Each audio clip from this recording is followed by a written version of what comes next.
नमस्ते। आज हम बात करने वाले हैं स्टॉक चार्ट्स के बारे में। ये जो दुनिया है ना, जो अक्सर बहुत उलझी हुई सी लगती है, चलिए आज इसे मिलकर आसान बनाते हैं। अच्छा, कभी ऐसा हुआ है कि कोई स्टॉक चार्ट देखा और लगा हो कि भाई ये क्या है, ये कौन सी भाषा है, ये ऊपर नीचे जाती हुई लाइनें आखिर कहना क्या चाहती हैं? अगर ऐसा महसूस हुआ है तो यकीन मानिए ऐसा सोचने वाले बहुत लोग हैं। हाँ बिल्कुल, ये जो सारी लाइनें हैं, ये कैंडल स्टिक्स और इतने सारे अलग अलग रंग, पहली नज़र में तो ये सब देखकर लगता है कि अरे बाप रे, ये तो बहुत ही कंफ्यूजिंग है, थोड़ा डरावना भी लग सकता है। लेकिन क्या हो अगर ये सब उतना मुश्किल हो ही नहीं जितना दिखता है? असल में इसके पीछे कुछ बहुत ही सीधे साधे सिद्धांत हैं और अगर वो समझ आ जाएं तो कोई भी इन्हें पढ़ना सीख सकता है। तो चलिए अब इसमें थोड़ा और गहराई से उतरते हैं। देखिए, किसी भी चार्ट को पढ़ने से पहले सबसे ज़रूरी सवाल तो ये है कि ये कीमतें आखिर ऊपर और नीचे जाती ही क्यों हैं? इसे ऐसे समझिए, बाजार असल में खरीदारों और बेचने वालों के बीच एक लगातार चलने वाली रस्साकशी की तरह है। खरीदार, जिन्हें हम बुल्स भी कहते हैं, वो कीमत को ऊपर की तरफ खींचना चाहते हैं और बेचने वाले यानी बेयर्स वो कीमत को नीचे की तरफ खींचते हैं। और इस पूरी रस्साकशी का जो इंजन है ना, वो है सप्लाई और डिमांड। सीधी सी बात है।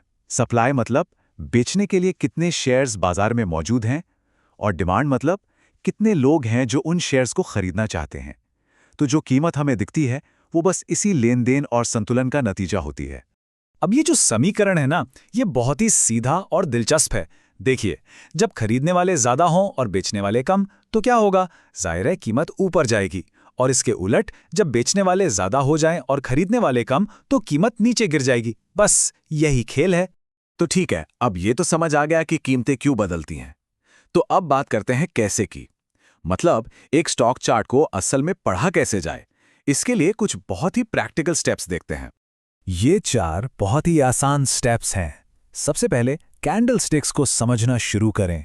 ये एक छोटे से समय में कीमत की पूरी कहानी बता देती हैं। कहाँ खुली, कहाँ बंद हुई, कितना ऊपर गई, कितना नीचे। दूसरा, एक टाइम फ्रेम चुनना होगा। शुरुआत करने वालों के लिए डेली चार्ट सबसे अच्छा माना जाता है। तीसरा, ट्रेंड को पहचानना, मतलब क्या बाजार लगातार ऊपर जा रहा है या नीचे या फिर एक ही जगह पर घूम रहा है। और चौथा, वॉल्यूम पर ध्यान देना। अगर कीमत बढ़ने के साथ वॉल्यूम भी ज्यादा है तो इसका मतलब है कि उस मूव में वाकई दम है। अच्छा, अब जब ये बेसिक बातें समझ आ गई हैं तो चलिए कुछ और मजेदार चीज की बात करते हैं। चार्ट पर कुछ ऐसी अदृश्य या कहें कि छुपी हुई फर्श और छतें होती हैं। इन्हें टेक्निकल भाषा में सपोर्ट और रेजिस्टेंस कहा जाता है। तो सपोर्ट क्या है? सपोर्ट, जैसा कि नाम से ही पता चल रहा है, एक तरह का सहारा है। इसे एक प्राइस फ्लोर या फर्श की तरह समझिए। ये वो लेवल है जहां कीमत पहुंचने के बाद अक्सर गिरना बंद हो जाती है और वहां से वापस ऊपर की तरफ मुड़ जाती है। ऐसा इसलिए होता है क्योंकि इस लेवल पर खरीदार बहुत एक्टिव हो जाते हैं। और ठीक इसका उल्टा होता है रेजिस्टेंस। इसे एक प्राइस सीलिंग यानी छत की तरह सोचिए। जब कीमत बढ़ते बढ़ते इस लेवल तक पहुंचती है तो बेचने वाले हावी हो जाते हैं।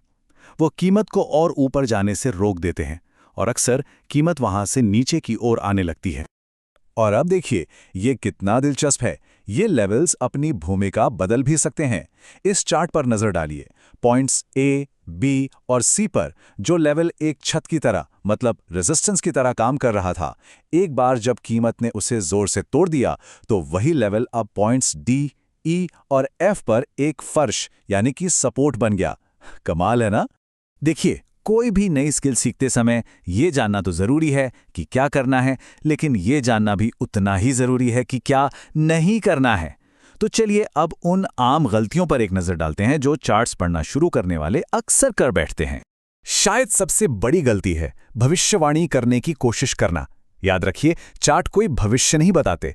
दूसरी गलतियां हैं अपने चार्ट को बहुत सारे इंडिकेटर्स से भर देना जिससे वो और कंफ्यूजिंग हो जाए, या फिर मार्केट के बड़े ट्रेंड को ही नजरअंदाज कर देना।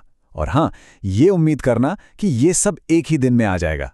नहीं, इसमें समय लगता है और धैर्य रखना बहुत जरूरी है।